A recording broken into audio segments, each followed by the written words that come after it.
It's a lovely good afternoon, and you're watching Melo Live with me, Valerie. And you're watching us live on Melo Media Facebook page and YouTube channel at Melo Media Zambia.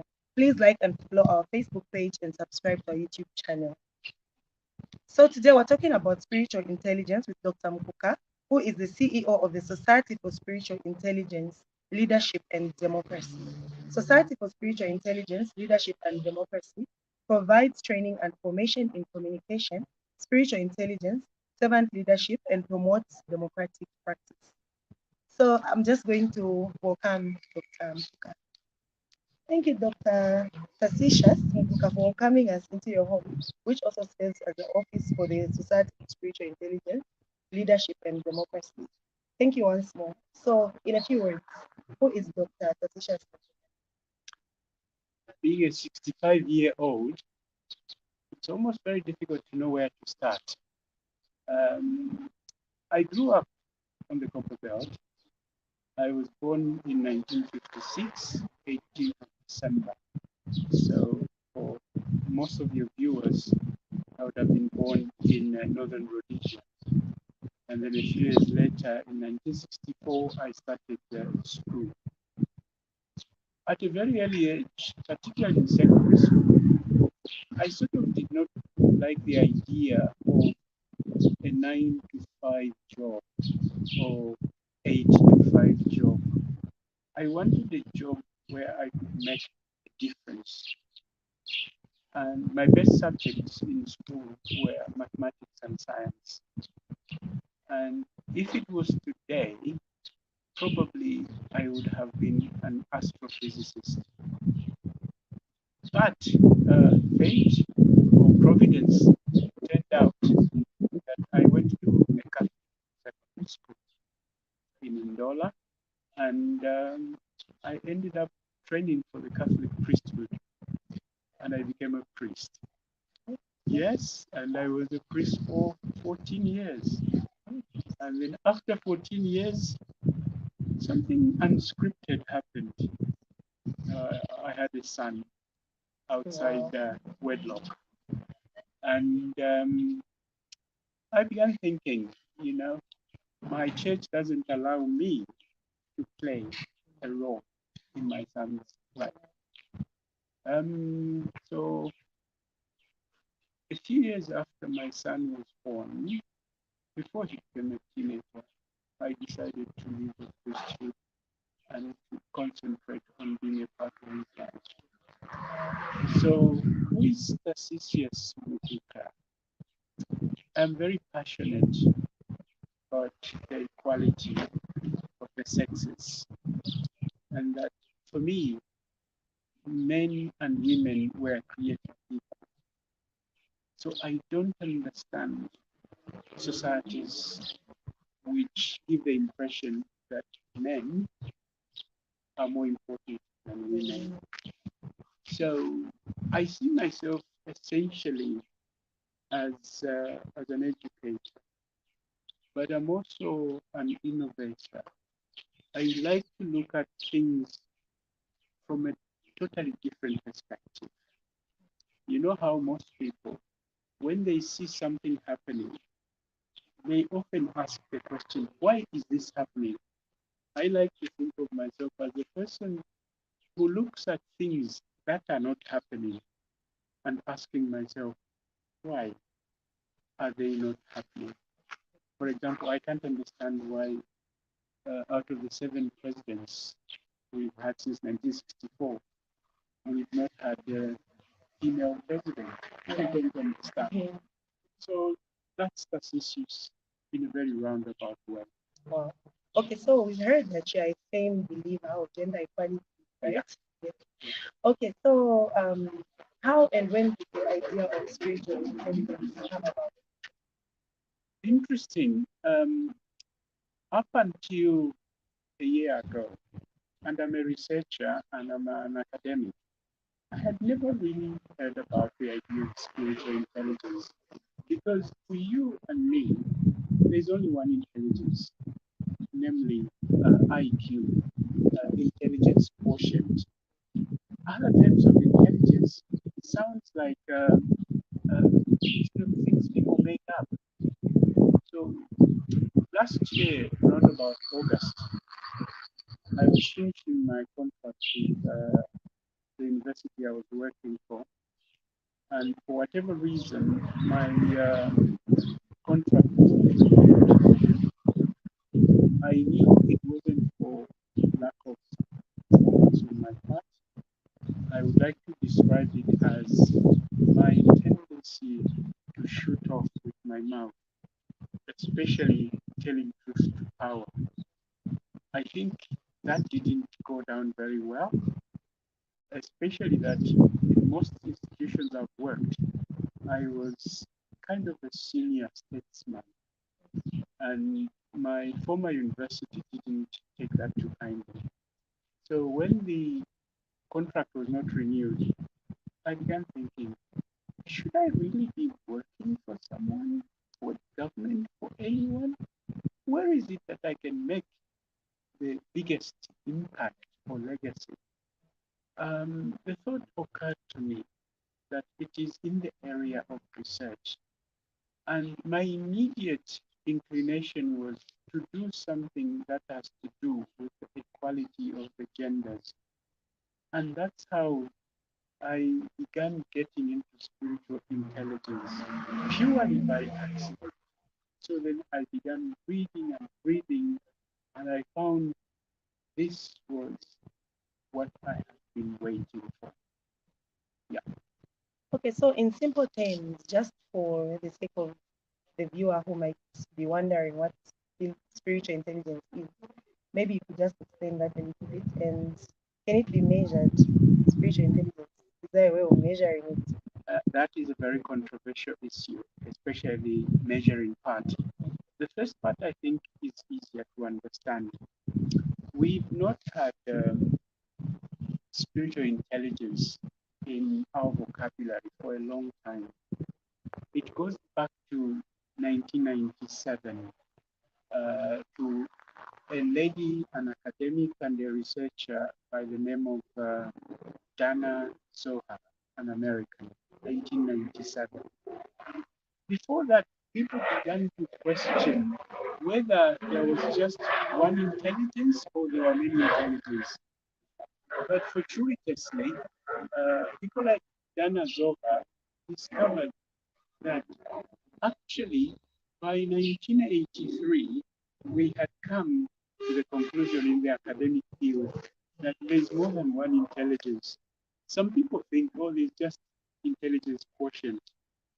And a scholar, American scholar by the name of uh, Howard Gardner, wrote a book in 1983 entitled Multiple Intelligences.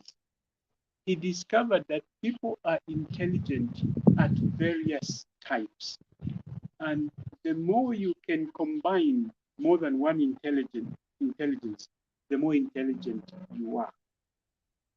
But Howard Gardner was asked much later whether we could classify a thing called spiritual intelligence. He refused. He said the metrics and the measurements are not clear or objective. And he said, I would rather speak of existential intelligence, meaning an intelligence that helps you to understand about the bigger issues, such as why are we here? Where are we going? What's the purpose of the universe and us being here? These questions, according to recent scholars, deserve to be called spiritual intelligence. Can it be measured? At the moment, there are three main measurements, but you would have to say measurement in inverted commas. They are more like an inventory that you yourself go through. And if you are very honest, you can actually measure where your intelligence lies. And it gives you three options: low utilization of spiritual intelligence, average utilization of intelligence, and high utilization of intelligence.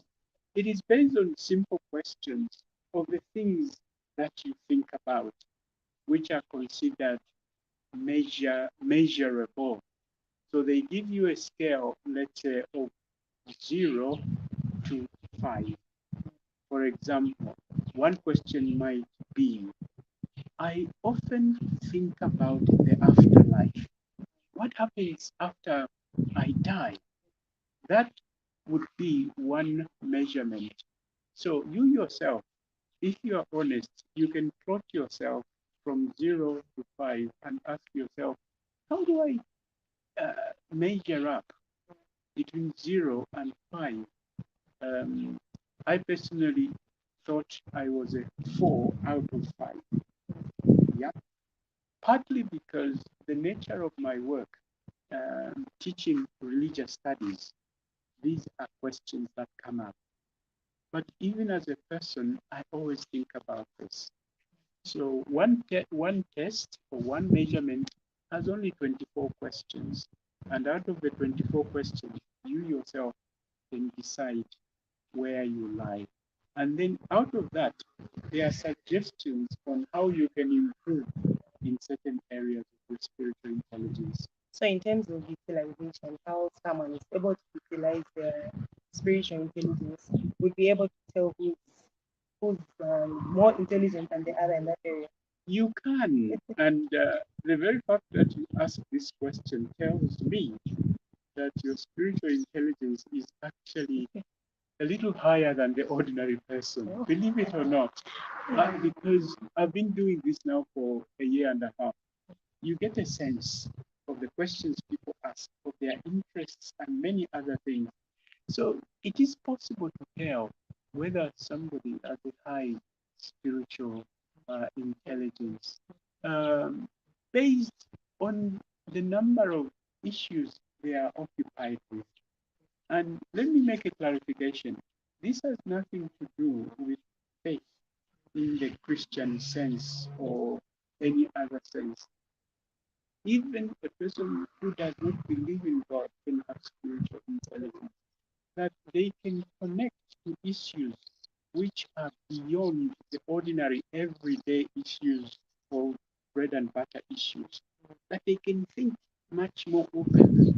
And there are a lot of people who appear to be connected to the technical word is transcendent issues that go beyond the ordinary everyday issues.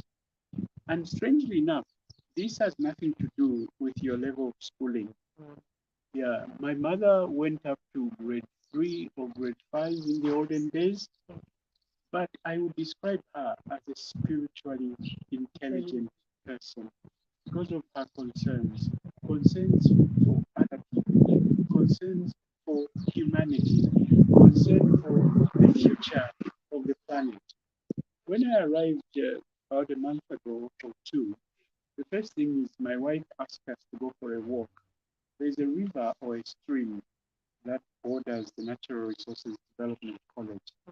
It's got to be one of the most polluted streams. And here we are, the Natural Resources Development, who are supposed to be keeping that for our future generations. My granddaughter is coming to visit for the first time. She's 1 year, 8 months. I would have loved to take her there for me to have a walk, but it is so polluted. So people who think about such things for me are spiritually intelligent. So I'm wondering whether some of our people who are in the business of safeguarding our environment and our shouldn't be thinking about those. But to be fair to them, they may be thinking, but they are constrained by many other things. So there are many ways of telling whether somebody is spiritually intelligent or not. I have one basic measure, especially at the place of work. Um, when I arrived, and I deliberately don't want to mention my university by name, um, one thing that surprised me was how concerned, or almost predominantly, about when we are going to get paid. I thought they would be more concerned about, oh my God, I didn't have enough time to prepare the material. And when am I going to meet the students? And how best am I going to leave something behind? People would kind of, the first thing they would ask you, you arrive early in the morning. In my business, I'm thinking, because I have to run through a lecture each time before I begin. My friend is asking me, Doc, Zangena, as the money entered into the system. And I seemed to surprise them when I said, Zangena, where? How? Why? Because I knew if the money didn't come in today, it will come in definitely. Yeah. So at the moment, it's the business of delivering the goods. So therefore, the sense of your job being part of who you are and part of what you can give to society rather than what you can get out of it, as John F. Kennedy would have said, that do not ask what America can do for you, but what you can do for America. And that, for me, distinguishes the academic who has spiritual intelligence and the one who doesn't. Okay, so I've seen the words leadership and democracy coming out a lot in this particular session. So I just wanted to ask, is there a link? What's the link between spiritual intelligence and leadership and democracy? Well, I'm glad you asked. Again, for me, the questions you are asked are not just professional. A spiritual intelligent person looks for connections. Yeah, you connect dots. The whole of life, the universe, you and I are connected to one single source. So, spiritual intelligence, leadership, and democracy. For me, first thing is when they began speaking about spiritual intelligence, they were not even speaking in a faith context. They were speaking in the context of business leaders. That the best business leader is the spiritually intelligent leader. Because what happens is that you can reduce most of our intelligences in three domains. You have the rational intelligence, you think things through, but you also have the emotional intelligence. And then third, the spiritual intelligence. The spiritual intelligence is the driver, the organizer of the other two domains. So if you are an auditor, if you are a media person such as you, spiritual intelligence makes you better at what you do. Yeah. And therefore, when it comes to leadership, spiritual intelligence produces the best leaders. Yeah. And you can tell among some of the presidents, whom I shall not mention, that the spiritual intelligence was extremely lacking because they tend to think, those who lack spiritual intelligence, more about how can we win the next votes. Yeah, that is a material thing. It's not a spiritual thing. I know of one president, again, who will remain unnamed. He invited a friend of mine, a consultant, to discuss how to bring Zambia forward. My friend had been advising the Rwandan government, and you know where Rwanda is, miles ahead of even Zambia. So as they were talking, the president lost interest and seems to have indicated to say, those things you are talking about won't work in Zambia because you are talking about the context of Rwanda coming out of a war. We never came out of a war. So therefore, there is no motivation for that kind of thing. And then he turned around to the vice president who was in the room and said, how did we do in the by-elections? Those are the real issues. What Francois Bayer calls the politics of the belly. He was more worried about the politics of the belly. How did we do? So the vice president says, no, we did very well. We lost. And then says, why did we lose? Says, no, the opposition went in before us and gave out a lot of material, drinks, and money and many other things. The president says, why didn't you tell me so that we could have offered more? Now, for me, that guy, the spiritual intelligence is just slightly above zero. I'm exaggerating a little bit. Yeah. Dr. Mukuka, we're coming to the end of the program. Thank you so much for coming. But in your closing remarks, is there anything that you would like to say to the viewers?